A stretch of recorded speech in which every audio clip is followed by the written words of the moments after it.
जे भरतपुर थाना भितरे जो भाव में जघन्य कांड घटागला जो थे कि पुलिस ऑफिसर माने प्रत्यक्ष भाव में संपृक्त से जड़े ओडिशार पूर्वतन प्रशासक भाव में मोर मुंड तलू नई जदि या उपरे तुरंत कार्यानुष्ठान ग्रहण करा न जाए ताहले लोक मानकर पुलिस उपरे भरोसा तुटिजिव सरकार उपरे मध्य भरोसा दे दिया जाइछि एवं क्राइम ब्रांच संपृक्त पुलिस अफसर मानक विरुद्ध रे कार्यानुष्ठान आरंभ करिछि पुलिस एफआईआर मध्य रुजु करिछि एपर्यंत सेमानंकु अरेस्ट काहेकि करा जाय नाही जदि दुई जन कंप्लेनेंट राति अधरे आसिकिरी कंप्लेन करिबा परे तुरंत सेमानंकु अरेस्ट करिकिरी फॉरवर्ड कर दिया जाई पारला ताहले ये पुलिस अफसर मानक विरुद्ध रे एपर्यंत काहेकि सेमानंकु अरेस्ट करा जाय नाही आ कोन तथ्य मिलिले सेमानंकु अरेस्ट करा जिवो ये हला प्रथम कथा। द्वितीय प्रश्न हला जो महिला जनक फॉरवर्ड हेले तांकु को डाक्तर माइना करथिले परीक्षा करथिले सी कौन देखि पारलेनी जे तांको किभली भाव में विभत्स भाव में तांको ऊपर आक्रमण करा जाइछि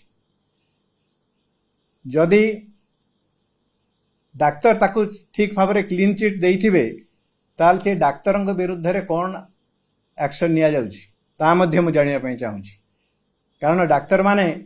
सारा भारत रे आज निजको असुरक्षित बोली रास्ता घाट को ओल्लैछंती सेमानंकर से दाबी प्रति मोर समर्थन रही किंतु ता संगे संगे सेमाने तांकर जो दायित्व अच्छी लोकंक प्रति से दायित्व को सेमान तुलेबा दरकार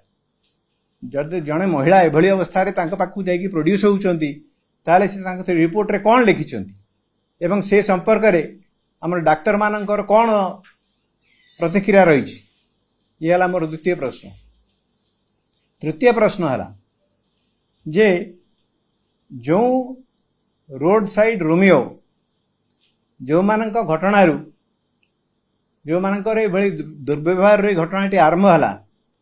सेमानंकु वर्तमान अरेस्ट करा जिवो बोली डीजी महोदय घोषणा करिसुन स्वागत कथा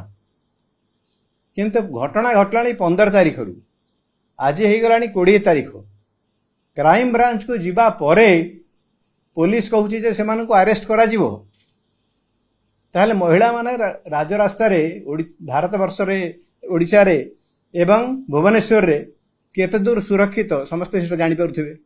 एपटे सरकार डिंडिम पिटुचंती जे महिला मानक सशक्तिकरण करा जाउची केमिति ना 5000 टंका देकी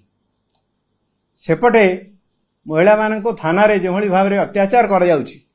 तांको जेभली भाव रे अमानसिक भाव रे तांको माड़ मरा जाइछि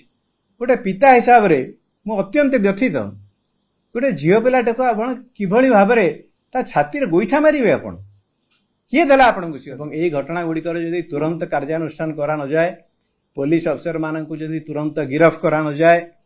सेमानक विरुद्ध रे दृष्टांतमूलक श्रृंखलागत कार्यानुष्ठान ग्रहण करा न जाए सेमानक जदि जहा एनक्वायरी करने कथा से एनक्वायरी तुरंत सारिकी से चाकरी बहिष्कार करा न जाए ताहेले केबे हेले लोक माने सरकार ऊपर भरोसा तांकर रहिबो नाही।